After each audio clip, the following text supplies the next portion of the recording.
ang mga kwento ng pag-ibig, kwento ng buhay at kwento ng pag-asa dito sa Barangay Love Stories. Love Stories.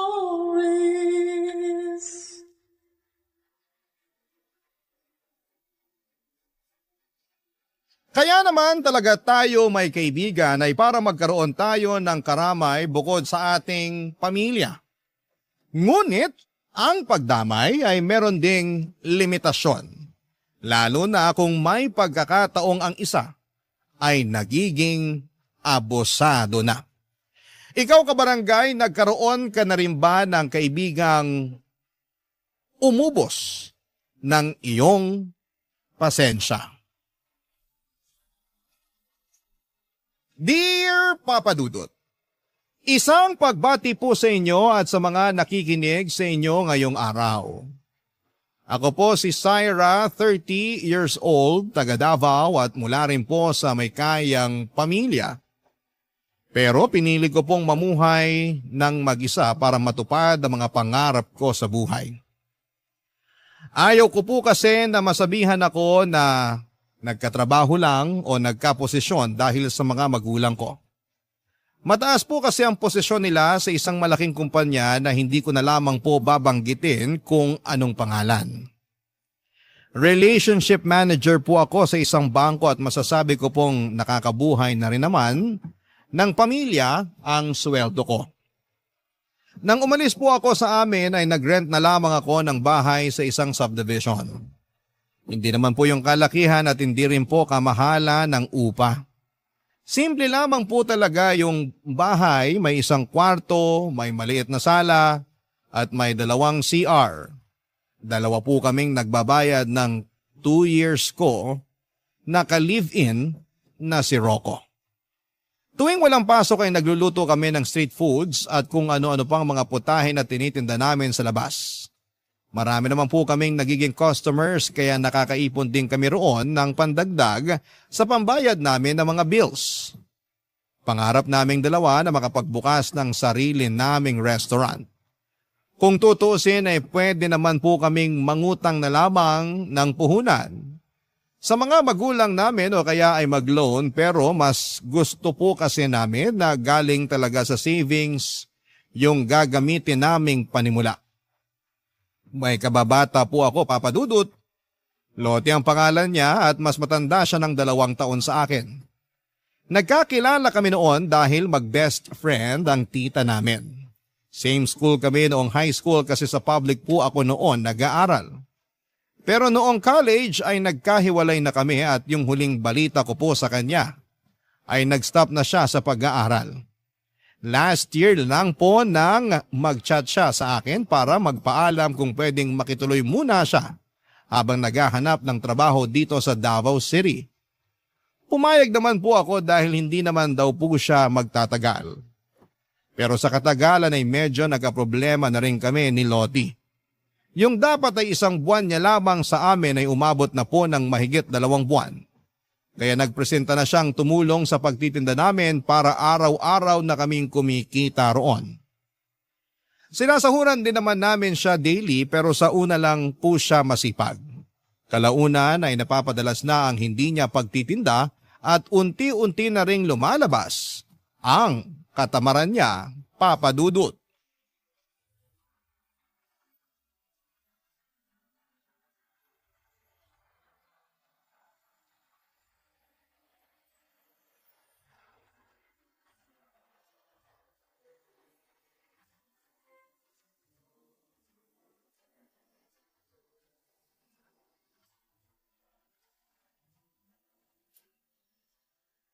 Lottie, hindi ka ba magtitinda ngayon?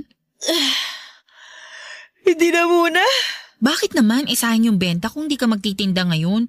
Saka na-prepare ko na kagabi yung ibang lulutuin. Baka masira yung mga yun. Ang sakit kasi ng katawan ko, tsaka antok na antok pa ako eh. Bakit ba kasi nag-prepare ka kagad ng lulutuin? Hindi mo man lang ako tinanong.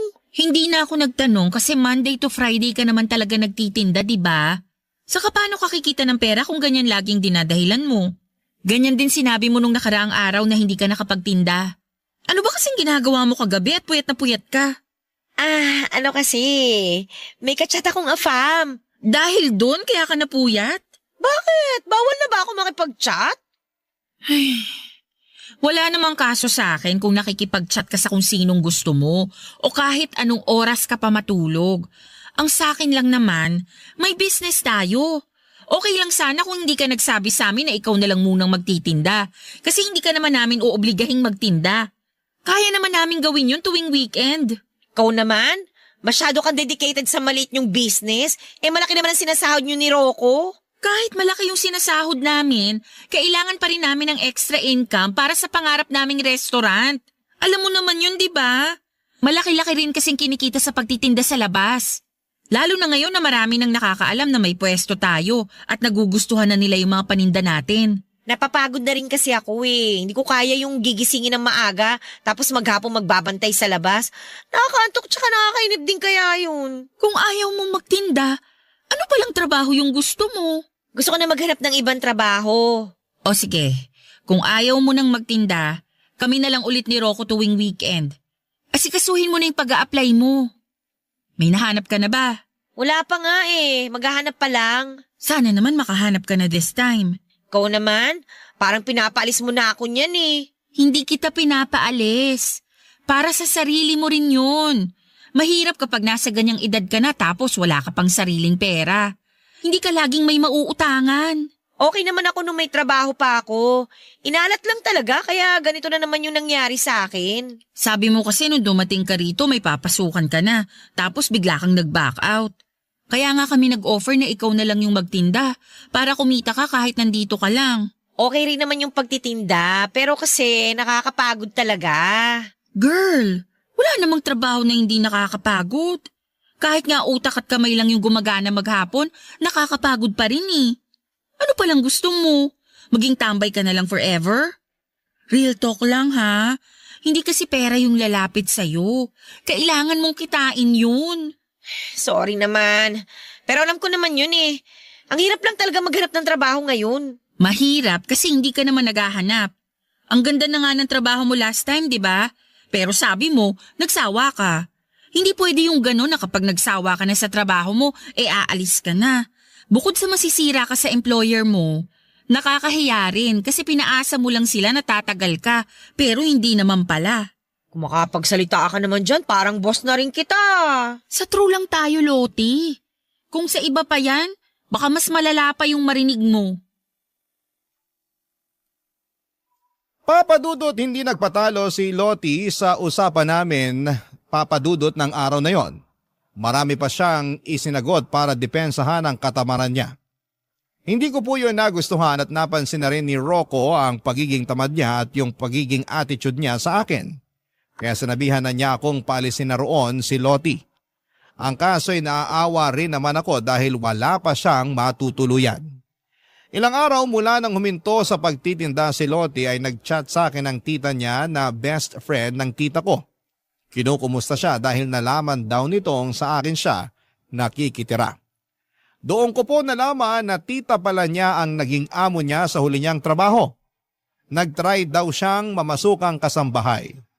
Ang problema, 1 linggo pa lang siya roon ay nagpaalam na siyang aalis dahil hindi raw kaya yung pagod sa dami ng gawain. Sinabihan ako ng tita niya na huwag siyang konsentihin para matutong tumayo sa sarili niyang mga paa. Sinabi ko naman na bala ko na rin talagang paalisin si Loti. Pinagbigyan ko lang ng mga 1 buwan para makahanap ng trabaho. Pero gaya ng una, hindi yun nangyari. Bukod sa tambay siya ay naging problema ko na rin ang pakikialam niya sa mga personal kong gamit, papadudot.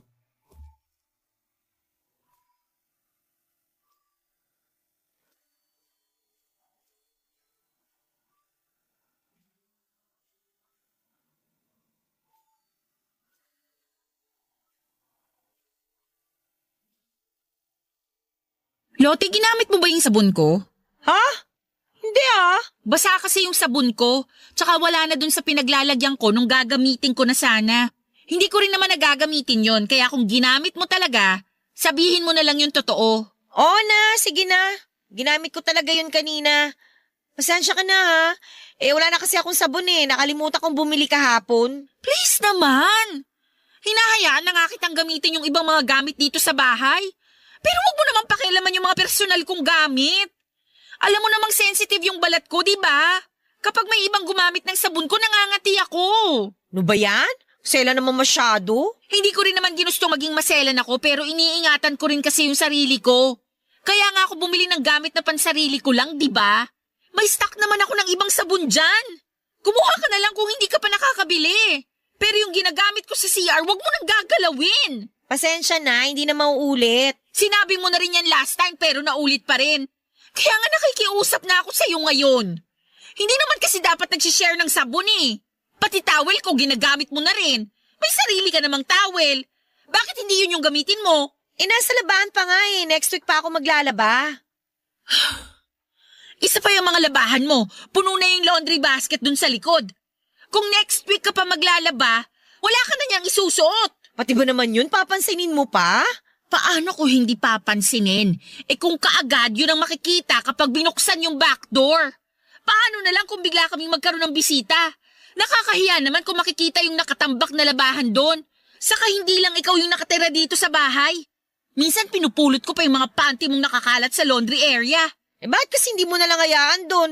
Sana sinabi nyo na lang sa akin para ako na yung gumawa. Nakakahiya naman kasi sa inyo. Nakakahiya talaga!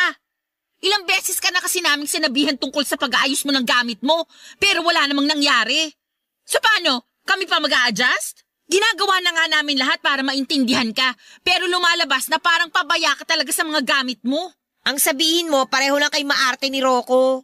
Alam mo, Loti, kung ayaw mo sa ugali namin ni Rocco at sa kalinisang gusto namin dito, humanap ka na lang ng malilipatan mo. At least, kapag may sarili ka ng tinutuluyan, wala nang makikialam sa'yo. Wala pa nga akong pera, di ba? Hintayin mo lang na magkatrabaho ako. Aalis na rin ako dito. Tsaka babayaran ko rin yung pagtira ko dito. Kahit pa konti-konti, parang wala kayong masabi. Hindi mo naman kailangang bayaran yun. Kahit nga sana hindi ka pa lumipat, okay lang Basta makisama ka lang ng maayos. Sinusubukan ko naman Pero lahat na lang ng gawin ko, may nasasabi kayo. Para sa ikabubuti mo rin naman yun. Kasi paano kung sa ibang bahay ka napunta, tapos gawin mo rin yung mga ginagawa mo rito? Baka mas malala pa yung marinig mo sa kanila. Hindi na kasi tayo mga bata na kailangan palaging sabihan. Pinamukha mo pang immature ako. O edi sige, ikaw na yung perfect. Ikaw na yung malinis sa katawan, masipag, mapera, lahat Tigilan mo na yan, please lang. Ayoko makipag-away. At hanggat maaari, ayoko rin sanang magbitaw ng masasakit na salita. Pero kung mag-a-attitude ka pa ng ganyan, kahit pinagsasabihan ka lang naman, hindi naman pwedeng magpasensya na lang ako palagi. Sinasabi ko to sa'yo para alam mo kung ano yung iniisip namin. Kesa sa ibang tao pa kami maglabas ng sama ng loob, tapos magmumukha ka pang masama sa kanila. Nagigets mo ba? Sige na, ayusin ko na lang yung mga labahan ko. Huwag ka mag-alala. Hindi na rin ako makikialam sa mga gamit mo. Maghanap na rin ako ulit ng trabaho para makaalis na ako dito. Papadudot, hindi ko na po noon na itago ang iritasyon ko kay Loti kaya sinang-ayunan ko na lamang ang sinabi niyang maghahanap na siya ng trabaho para makaalis na sa inuupahan namin. Sinabi ko na mas mabuti pa nga ganon ang gawin niya para hindi na kami magkaproblema pa. Isa pa baka sa katagalan ay magkaproblema na rin kami ng fiancé ko dahil napapansin ko na rin noon na pinipilit niyang makipaglapit kay Rocco. Alam ko naman na faithful sa akin ang fiancé ko pero wala po akong tiwala kay Loti. Nakita ko na siya kung paano makipaglandian sa ibang lalaki. Kahit na hindi niya pa lubusang kilala ay hindi siya nagdadalawang isip na makipag-usap. Nagulat nga po ako noon nang ipinakita niya sa akin ang malalaswan nilang usapan ng ka-talking stage niya. At hindi lang yon, sa iisang lalaki kundi 3 sila na pinagsabay-sabay niyang i-entertain. Kapag nawala ng gana sa isa, lilipat na naman sa iba. Kaya hindi siya nawawala ng kausap. May mga pagkakataon pa na nangihingi rin siya ng pera. At doon na po ako nabahala dahil may kalakihan din ang hinihingi niya. Baka kasi kapag nagkagipitan at singilin siya ng mga lalaking hinuhututan niya, ay maipit pa kami ni Rocco dahil sa amin siya nakatira. Papa Dudut, noong idinahilan niya na wala siyang pera ay napinitan na lamang kami noon na pahiramin siya para makapagrenta kahit bed spacer lang. Hindi na rin naman ako nang hinayang kahit na alam kong hindi na niya ako mababayaran dahil nakahinga na ako ng maluwag nung hindi na namin siya nakakasama. Nagkaroon na kami ni Rocco ng privacy. Pero makalipas lang ang 2 buwan ay bumalik na naman si Lottie at nagpupumilit na patuloyin namin siya sa bahay, Papa Dudut. Barangay Love Stories. Barangay Love Stories. Papa Dudut, ayaw na talaga naming tanggapin si Lottie noong bumalik siya sa amin pero nagmakaawa siya at sinabing 1 buwan lang naman siyang makikitira. Pero hindi ko magawang magtiwala dahil nasabi na rin naman niya iyon nung una. Ang naging problema ko lang nang dumating siya ay maraming tao sa paligid dahil weekend yon at nagtitinda kami.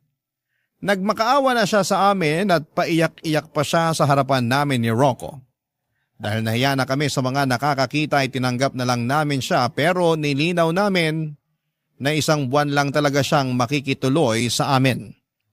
Mula nang bumalik siya ay naging magulo na naman sa bahay. Wala kasi akong nakitang pagbabago kahit konti man lang mula noong umalis siya.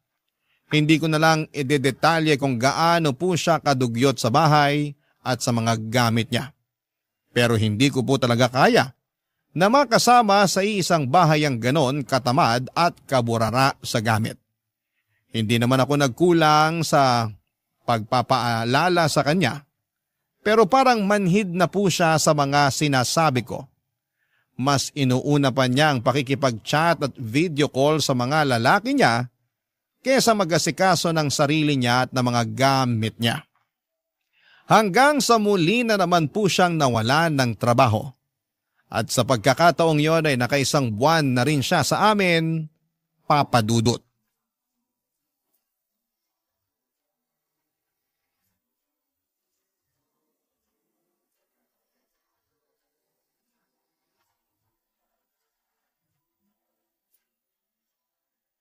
Ang sarap mo talaga magluto, Bes. Luto ka ulit ang hamonado, ha? Marunong ka namang magluto, di ba? Bakit hindi mo subukan? Wala kasi ako sa mood magluto, eh. Pero mahilig kang kumain. Oo, pero nandiyan ka naman eh. Alam ko namang mabait ka, kaya hindi mo ko hayaang magutom. Kapal ng mukha ah. Uy, ba't ka naman nagsasalita ng mag-isa dyan? Lakasan mo naman yan para marinig ko. Wala yun, may naalala lang ako bigla. Okay, sabi mo eh. Uy, siya nga pala, hindi ba uwi si Rocco dito ngayon? Hindi, doon muna siya uuwi sa bahay nila. Ay, ganon?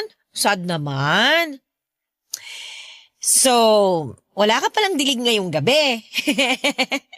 Magaling siguro siya sa kama, no? Sorry ha, pero hindi ako komportabling pag-usapan yung tungkol sa ganyan namin ni Rocco. Sa amin na lang yun. Hindi naman yun something na pwede kong i-share kahit kanino. Dapat alam mo rin mag-value ng privacy mo. Ito naman, napakaseryoso mo sa buhay. Eh, teka, tingnan mo to. May bago na naman akong ka-talking stage. Alam mo, saya niya kausap. Hindi nakaka-bore. Tapos ang hot pa niya, ha? Ay, sana magkita na kami. Ano yan? Bakit ganyan yung mga sinisend mong picture? Halos kita na yung buong dibdib mo dyan, Lottie. Ha? Hindi naman na. Charot lang. Hanggang hindi pa kita yung pasas ko, kay pa yan, no? Tsaka, at least nakakit sa akin yung mga nakakausap ko. Anong ibig mong sabihin? Hindi lang isa yung ka-talking stage mo? Aba, syempre, bestie. Ano ka ba? Ang boring naman kung iisa lang. Para namang hindi mo alam na marami akong lalaki. Seryoso? Paano mo kinakayang makipag-usap sa kanilang lahat? Ano yun? Lahat sila pinapaasa mo na magiging boyfriend mo? Dami mo naman tanong. Given ang pinapaasa ko lang sila.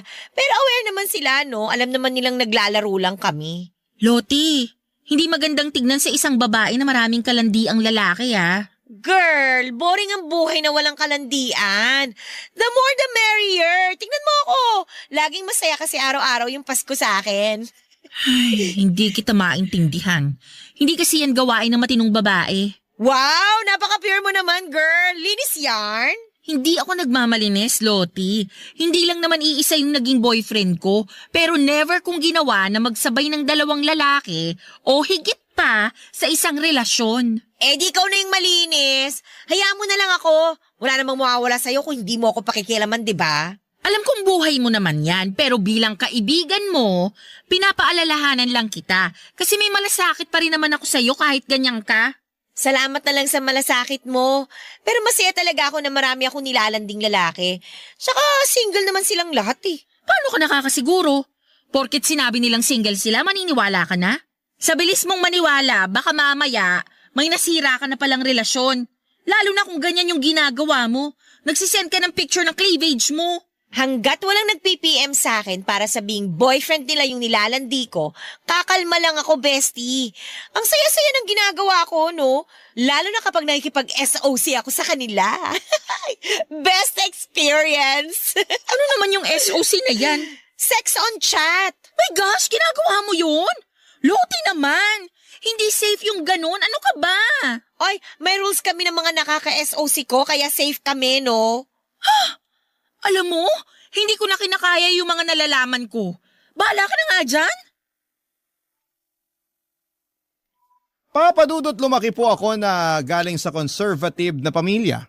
Kaya hindi ko talaga kayang sabayan ang mga ginagawa ni Lottie. Hindi ko nagustuhan na masyado siyang welcoming pagdating sa mga lalaki. Hindi dahil sa naiinggit ako sa ginagawa niya kundi nag-worry pa rin ako bilang isang kaibigan niya.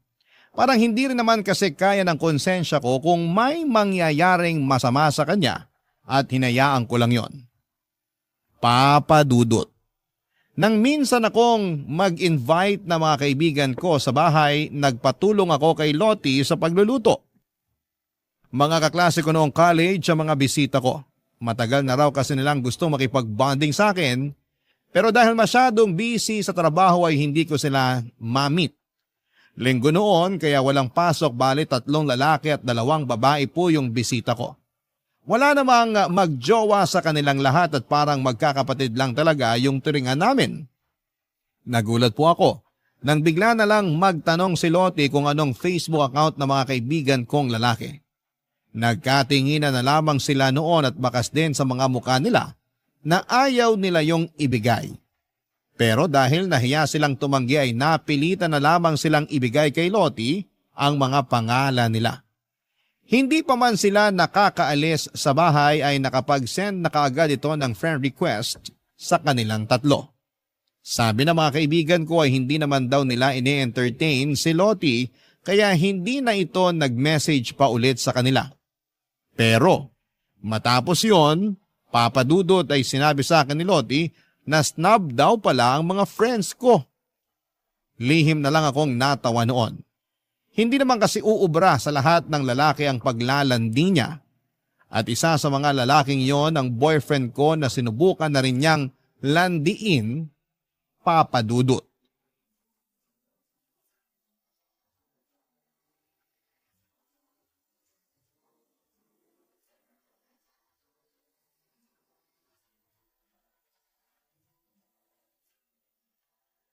Uy! Mukhang masarap yung niluluto mo ah. Patikim nga.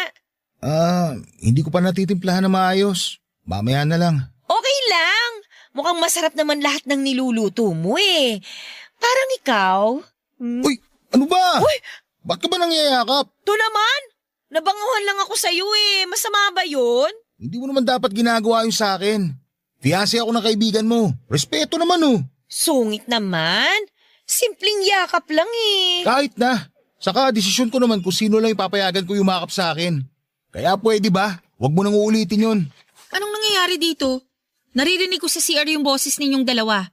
Nagtatalo ba kayo? Pinagsabihan ko lang tong kaibigan mo. Bigla-bigla na lang kasi nangyayakap habang nagluluto ako rito. Ano?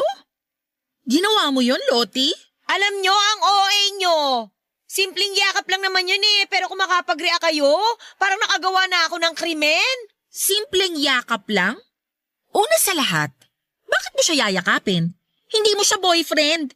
Na hindi nga kayo close para gawin mo yan eh. Alam mo, ayoko sanang sabihin to eh. Pero sa ginagawa mo, pinapatunayan mo lang na malandi ka talaga. Bakit ka ba ganyan sa akin? Naiinggit ka ba? Bakit naman ako maiingit sa pagiging malandi mo? Oo, tama na yan. Huwag na kayong mag-away. Hindi naman ako yung nagsimula eh. Pagsabihan mo yung girlfriend mo, masyado malisyosa. Malisyosa? Fiancé ko nga mismo ang nagsabi na niyakap mo siya. Hindi siya magrereklamo kung hindi siya nailang sa ginawa mo. Ang sabihin mo, gumagawa ka lang ng dahilan para magalit sa akin. Ramdam ko naman inis na inis ka na. Alam mo naman siguro kung bakit, di ba? Gusto mo ba isa-isahin ko pa? Han, tama na. Paalisin na lang natin to si Lottie. Ano? Paalisin niyo ako ng dahil lang doon? Ang bababaw niyo naman! Hindi ka babawan yon. Kasi punong-puno na kami sa'yo. Saka wag kang kumilos na parang ikaw ang nagbabayad ng renta dito. Ang tagal mo nang nakikitira sa amin. Second chance mo na to. Ayaw na nga ni Rocco na nandito ka eh. Pero nakiusap ako sa kanya kasi wala ka namang ibang mahihingan ng tulong. Tapos ano? Ganito pang gagawin mo sa akin? Lalandiin mo na rin pati fiancé ko? Mahiya ka naman. Wala akong dapat ikahiya. Sa ganito na ako eh. Palibasa walang lalaki na naaakit sa'yo kasi para kang lola dyan sa pagiging conservative mo. May pera ka nga, boring naman yung buhay na meron ka. Ikaw, sa tingin mo, saan ka pupulutin pag pinalayas kita? Hindi mo ako mapapaalis. At bakit hindi?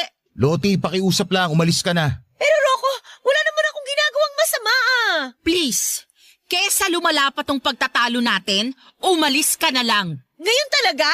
Gabing-gabi na. Sige, kung hindi mo kaya ngayong gabi, kahit bukas na lang. Pero pakiusap, tigilan mo na si Syra. Huwag mo nang baliktarin pa yung sitwasyon na parang kami pa yung may kasalanan dito. Pareho lang kayo eh.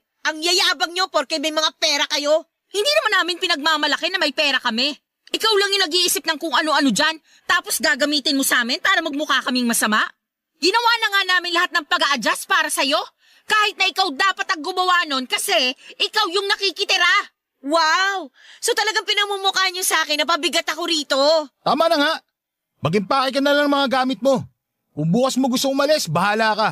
Basta bukas ng umaga, dapat wala ka na rito.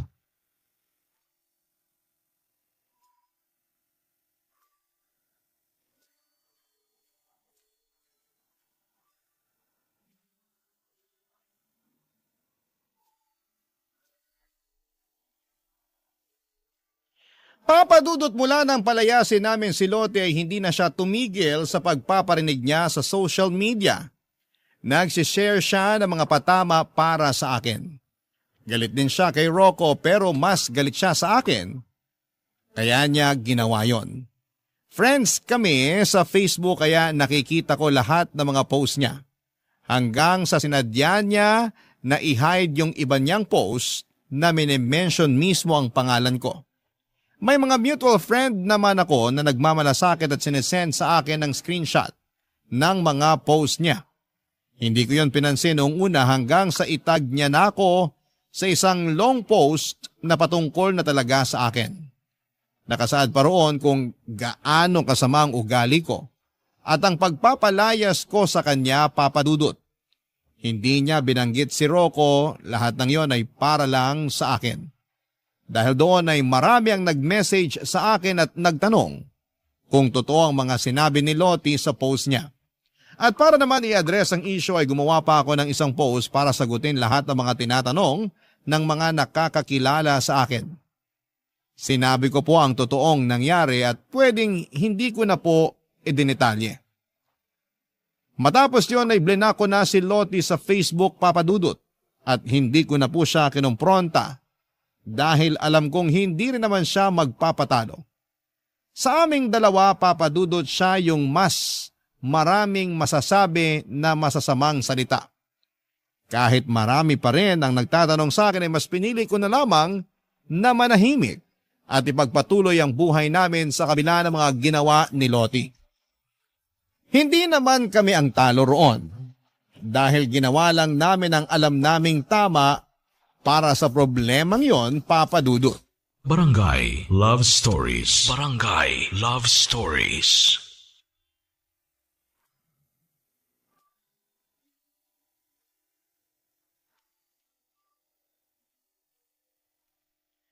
Papadudot, kahit na hindi ko pinatulan si Lottie sa mga issue na ginagawa niya ay nalaman ko na hindi pa rin pala siya tumitigil sa paninira sa akin. Panay pa rin pala ang pagpo-post niya ng mga patama at kung ano-anong paninira. Kesyo burara daw ako sa mga gamit, marumi ako sa bahay, nagkukunwaring mabait at mabuting tao pero mapagpanggap naman. Aaminin ko na medyo naapektuhan na po ako noon pero hindi pa po natapos doon ang paninira niya sa akin.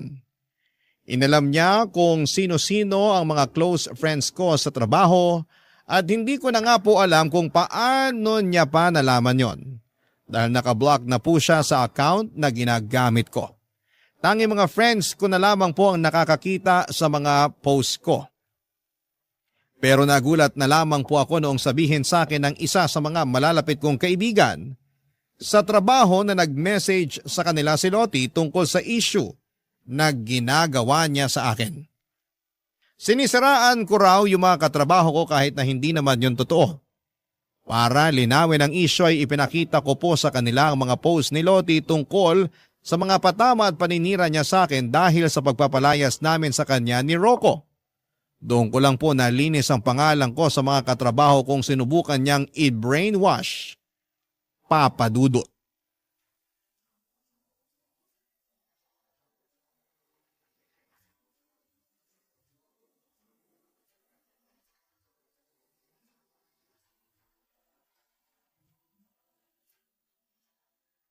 Ang sarap naman ng beefsteak mo, Han. Gumagaling ka na talaga sa pagluluto, ha? Siyempre naman. Kailangan ko na masanay sa pagluluto. Kasi kapag ipinagbubuntis mo na yung first baby natin, hindi ko hayaang mapagod ka rito. Wow, ang sweet naman ng mapapangasawa ko. Ikaw rin naman. Ay, sarap sa pakiramdam kapag tayong dalawa lang yung nandito, no? Iniisip mo na naman ba yung ginawa ni Lottie? Hindi naman madaling kalimutan yun. Lalo na hindi pa rin siya tumitigil sa paninira sa'yo.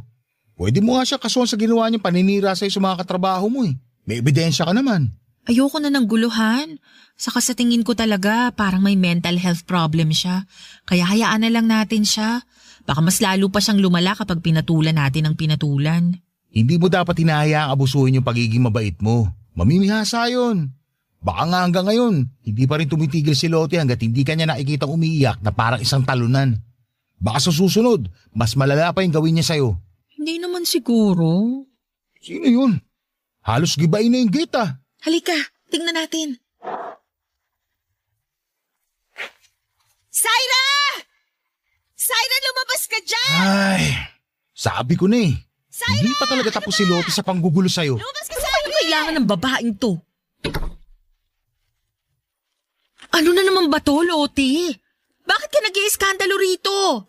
Gabi na nagpapahinga na yung mga kapitbahay namin. Wala akong pakialam! Papasok ako! Tumabi ka dyan! Aray! Syra, okay ka lang? Makatula ka naman. Ayaw mo kasing tumabi eh! Sabi ng papasok ako! Hindi ka na pwedeng pumasok dito. Trespassing ka. Sa tingin mo may pakialam ako? Nandito ako kasi inis na ako sa'yo! Ano ba kasalanan sa'yo ni Syra? Kung tutusin nga, siya ay mas may karapatang mainis o magalit sa'yo dahil sa mga paninirang ginawa mo sa kanya. Pasalamat ka, hindi kanya pinatulan. Huwag ka nga nakikisaw-saw dito! Feeling gwapo ka naman dyan! Kasali ako rito.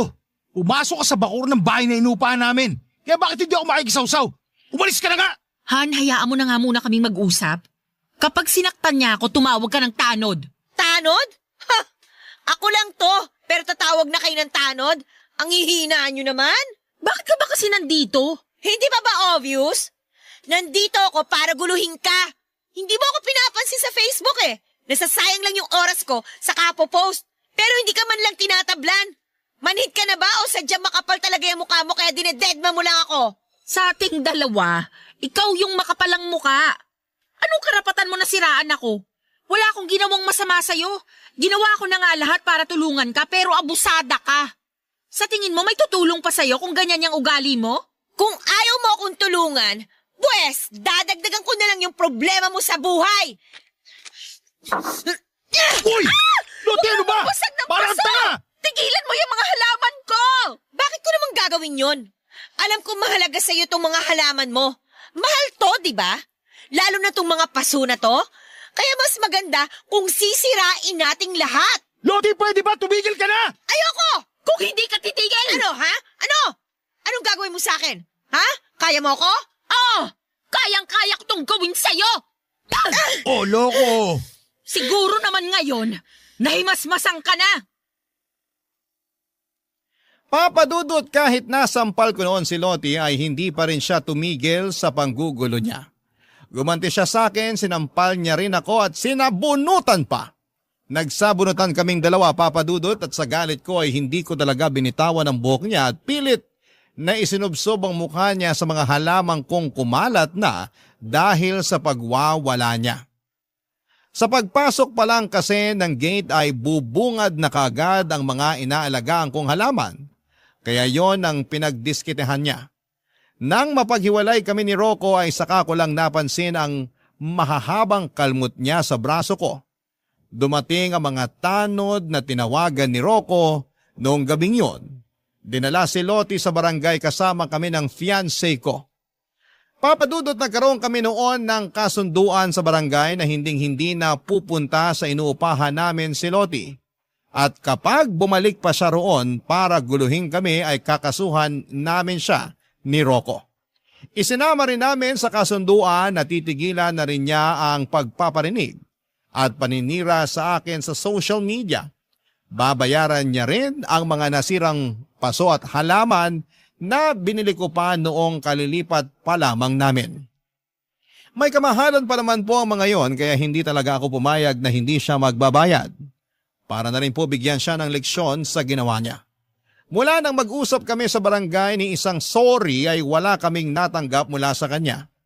Hindi na rin naman kami umasa dahil alam naming mataas ang pride ni Lottie at feeling. Ang nakakatuwa lang doon ay hindi na talaga siya nagparamdam matapos yung nangyari at hindi na siya nagparinig sa Facebook at mukhang nag-deactivate na rin siya. Papa Dudut.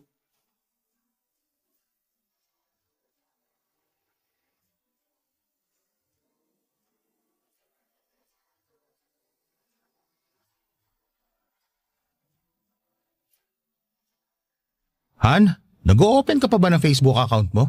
Hindi na masyado. Ba't mo natanong? Wala naman akong gagawin online. Mas gusto ko pang lumabas kesa magbabad sa gadget. Tsaka wala naman dun yung buhay ko, no? Hindi ako kagaya ni Lottie na masyadong papansin kaya oras-oras online at may kachat. Han. Totoo naman eh. Kahit walang makain basta may kalandian, okay lang. Inilaan niya na yata yung buong buhay niya kaka-Facebook. Alam kong naiinis ka pa sa kanya hanggang ngayon. Pero hindi rin naman maganda kung magsasalita pa tayo na masama tungkol sa kanya. Hindi ba pwedeng maglabas muna ng inis o galit sa kanya? Nandun ka naman eh. Alam na alam mo yung pinagdaanan ko dahil sa kanya. Pinili kong hindi siya patulan pero tignan mo naman yung nangyari. Kahit anong iwas yung gawin ko, inilalapit niya pa rin sa akin yung gulo. Tapos ngayong naiinis ako sa kanya, parang nagmumukha pa akong masama. Gusto ko lang namang ilabas to. Okay, sorry. Di mo naman kailangan mag-sorry. Siya may kasalanan sa akin. Sa ating dalawa. Ay, naiinis pa rin kasi ako.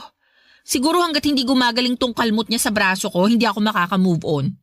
Kung pwede nga lang pabayaran pati yung mga nalagas kong buhok, gagawin ko para mahirapan siya sa paghahanap ng ibabayad niya. Nakabuti rin naman sa kanya yung ginawa mo. Naobligan na talaga siya maghanap ng trabaho para mabayaran kanya sa panahong ibinigay mo. Sana nga talaga magpakatino na siya para may tagalan din siyang trabaho. Hindi ba siya natatakot na sa ganung edad niya, wala pa rin siyang ipon? Paano kung magkasakit siya o may masamang mangyari sa kanya? Wala siyang mahuhugot kasi mas inuuna niya yung mga walang kwentang bagay. Kaya sana matuto na siya. Hindi lahat ng tao kaya magpasensya sa ugali niya, no? Ay, kahit naman ako, hindi ko talaga siya gusto. Kung hindi nga lang dahil sa'yo, hindi talaga ako papayag na makasama natin siya sa isang bahay. Unang kita ko pa lang sa kanya, alam ko nang pasasakitin niya yung ulo mo. Hindi na ba siya nagpaparinig sa'yo sa Facebook? Hindi na. Kung ganun, baka natauhan na rin siya sa mga ginawa niya. Ay, hayaan na natin siya. Kung nagawa mo magpatuloy sa buhay nang hindi nagpapaapekto sa kanya noon, alam kong magagawa mo ulit yun. Tama ka. Magagawa ko ulit yun. Pero dapat, hindi na natin siya pag-usapan. Okay, yun lang pala eh. Kahit forever pa natin gawin yun. Nga pala, Han. Parang gusto ko na ulit mag-travel. Kahit dito lang sa Pinas. Pwede naman. Pero ang tanong, may free time ka ba? Mas masaya sana kung at least 1 week yung pahinga natin. Marami na tayong pwedeng puntahan nun. Pwede naman ako mag-leave. Sure ka na gusto mo talaga? Actually, gustong-gusto. Para makahinga naman tayo sa mga nangyari. Kung ganon, magandang idea yan. Saan mo ba gusto? Sa Batanes. Sige, sa Batanes tayo. Pero sagot ko na muna yon, okay? 50-50. Han, Nagbibiro lang ako. Oo na, ikaw na yung gagastos. Pero sa susunod, 50-50 na talaga ha. hindi naman kita sisingilin eh. Ikaw talaga. Kahit mag-break tayo, Walang breakup na mangyayari. Kasal meron. hindi na rin kasi tayo pwedeng maghiwalay.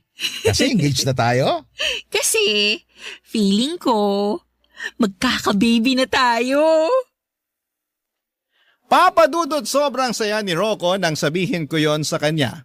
Matagal na kasi niya na gustong magka-baby kami kaya pinupush na rin niya yung kasal naming dalawa. Kaya ako naman po nasabi yon ay dahil hindi naman po talaga na-delay ang period ko. At para nga makasigurado ay nag-PT ako at nagpa-check up na rin para makasigurado. Pagkatapos noon ay nakumpirma namin na buntis na nga ako sa first baby namin ni Rocco. Bago yung kasal namin, isa sa mga in-invite ko yung tita ni Lottie. Habang magkausap kami sa phone call, ay nabanggit niya na nabuntis daw si Lottie nang huli nitong naka-meet up. Ang kaso ay hindi raw pinanagutan dahil ayaw maniwala noong lalaki na siya ang ama ng bata. Kaya naman walang choice si Lottie kundi ang lumapit sa tita niya. Tumulong naman daw ito ng konti pero sinabihan pa ring maghanap ng mapagkakakitaan bago manganak. At hindi ko na nga po akalain, Papa Dudut, na lalapit ulit siya sa akin para manghiram ng pera. Pero dahil nga sa gulong ginawa niya at sa pananakit niya sa akin ay hindi na ako nagpadala sa awa. May iba pa naman siyang kamag-anak at kung tutuusin ay kaya pa siyang tulungan ng mga yon kung magpapakatinulang sana siya. Matapos ko siyang tanggihan ay wala na ulit akong naging balita pa sa kanya. Kahit hanggang sa may kasal kami ni Rocco. Sa ngayon, Papa Dudut, ay may sarili na akong pamilya. Sa awa ng Diyos, kahit minsan ay hindi naman kami nagkaroon ng problema sa pinansyal. Kaya masasabi ko po talaga na sobrang blessed ang pamilya namin. At palagi po naming ipinagpapasalamat yon. Hanggang dito na lamang po ang kwento ko at maraming salamat po sa inyo, Papa Dudut. Ganon din po sa Barangay LS na patuloy na nagbibigay aliw at inspirasyon sa mga kagaya namin na mahilig makinig ng mga kwento ninyo. Pagpalain po sana kayong lahat. Ang inyong forever kapuso at kabarangay, Syra. Barangay Love Stories. Barangay Love Stories. Kwentuhan naman tayo dito sa comment section. Nagustuhan ng iyong napakinggan? Ituloy yan via live stream sa www.gmanetwork.com/radio. Barangay LS in Mega Manila 97.1. Forever.